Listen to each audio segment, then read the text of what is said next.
మన ప్రభువును మన రక్షకుడైన యేసుక్రీస్తు నామములో మీ అందరికీ నా హృదయపూర్వకమైన శుభాభివందనాలు తెలియజేస్తున్నాను.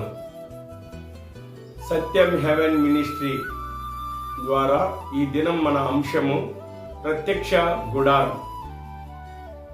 దేవుని ప్రజలారా, ప్రత్యక్ష గుడారమును 3 భాగాలుగా మనం చూస్తున్నాం. మొదటి భాగాన్ని ఆవరణని, రెండో భాగము పరిశుద్ధమైన స్థలమని, మూడో భాగము అతి పరిశుద్ధమైన స్థలం. అయితే ఆవరణ గురించి మనం ముందు గత వీడియోలో మనము ఆవరణం గురించి మనం చూశాం. ఆవరణలో చాలా ప్రాముఖ్యమైనది ద్వారం, అది యేసుక్రీస్తు ప్రభుని సూచిస్తున్నది. రెండోది బలిపీఠం, సర్వమానవాళి పాపముల నిమిత్తమై యజ్ఞముగా యేసుక్రీస్తు బలియాగమైనాడని, రక్తమును చిందించి ప్రాణం పెట్టాడని మనము ఆ యొక్క బలిపీఠాన్ని ధ్యానం చేసినాం. గంగాళంలో ఉన్న నీళ్లు బాప్తిసానికి సాదృశ్యంగా ఉన్నాయని, అలాగునే వాక్యము చేత మానవాళ్ళు పవిత్రపరచబడుతున్నారని మనము వాక్యము చేత ఉదక స్నానం చేసి మానవాళ్ళు పవిత్రపరచబడుతున్నారని మనం చూశాం. ఈ ఆవరణలో ఉన్న ప్రాముఖ్యత. అయితే దేవుని ప్రజలారా, పరిశుద్ధమైన స్థలము, ఆవరణ దాటుకుంటానే పరిశుద్ధమైన స్థలములోనికి ప్రవేశించాలా. ఈ పరిశుద్ధమైన స్థలములో 3 ప్రాముఖ్యమైనవి ఉన్నాయి. మొదటిది దీపవృక్షము, అలానే రొట్టెల బల్ల, ధూపవేదిక. ఈ 3 చాలా ప్రాముఖ్యమైనవి. అయితే ఈ దీపవృక్షము మనము చూసినాము, దేవుని వాక్యాన్ని ధ్యానం చేస్తూ వచ్చినాం. అది మేలిమి బంగారుతో చేయాలని దేవుడు చెప్పాడు. దానికి 7 ప్రజ్వదీపాలు ఉండాలని. ఈ దేవుని ప్రజలారా, ఈ దీపస్తంభము పరిశుద్ధమైన స్థలములో ఉండాలి. ఆ గుడారాల మధ్య అది ఉండాలి. గుడారం లోపల ఉండాలి, పరిశుద్ధమైన స్థలములో లోపల ఉండాలి. బయటికి వస్తే ఆరిపోతుంది. దేవుని ప్రజలారా, ఈ యొక్క దీపవృక్షము పరలోకంలో కూడా ఉంది. ఆత్మవశుడైన యోహాను గారు ఈ దీపవృక్షాన్ని చూశాడు. ఈ దీపవృక్షము దగ్గర సంచరించుచున్న ప్రభువైన యేసుక్రీస్తును ఆయన దర్శించినట్లుగా మనము ప్రకటన గ్రంథంలో చూడగలుగుతాము. ప్రకటన గ్రంథము 1వ అధ్యాయములో మనము ఈ మాటలను మనం చూడగలుగుతాం. 12వ వచనము 13వ వచనాన్ని మనం చూడగలుగుతాం.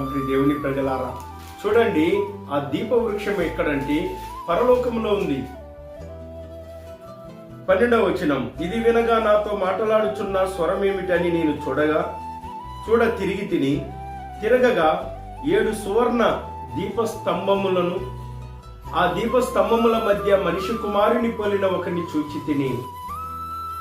కాబట్టి దేవుని ప్రజలారా, ఆ దీపస్తంభం ఎక్కడ చూస్తున్నాడంటే పరలోకంలో చూస్తున్నాడు.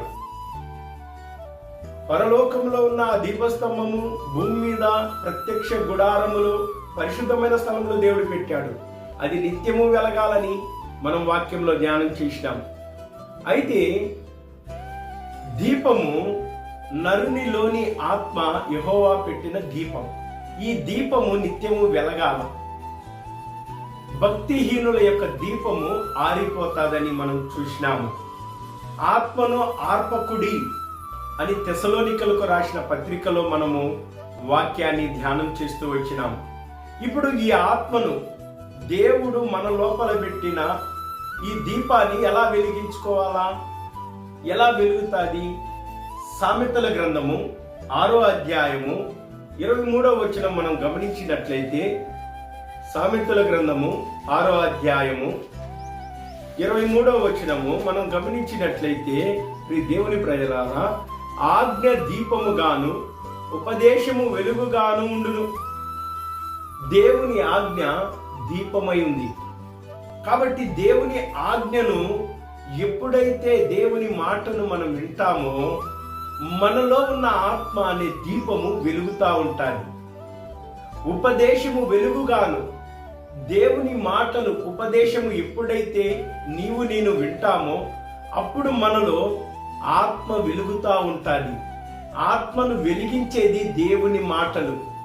దేవుని ప్రజలారా, ఈ దేవుని మాటలు నువ్వు వినాలి అంటే పరిశుద్ధమైన స్థలములోనికి ప్రవేశించాలి. ఆ పరిశుద్ధమైన స్థలములో నువ్వు వెళ్ళి ఆ పరిశుద్ధమైన స్థలములో నువ్వు కూర్చున్నప్పుడు అక్కడ దేవుని ఆజ్ఞ, దేవుని మాట, ఉపదేశము నీకు అందుతాది. అప్పుడు నీలో ఉన్న ఆత్మ దీపముగా వెలిగింపబడతాది. దేవుని ప్రజలారా, అందుకే కీర్తనాకారుడు అంటాడు, నీ వాక్యము నా పాదములకు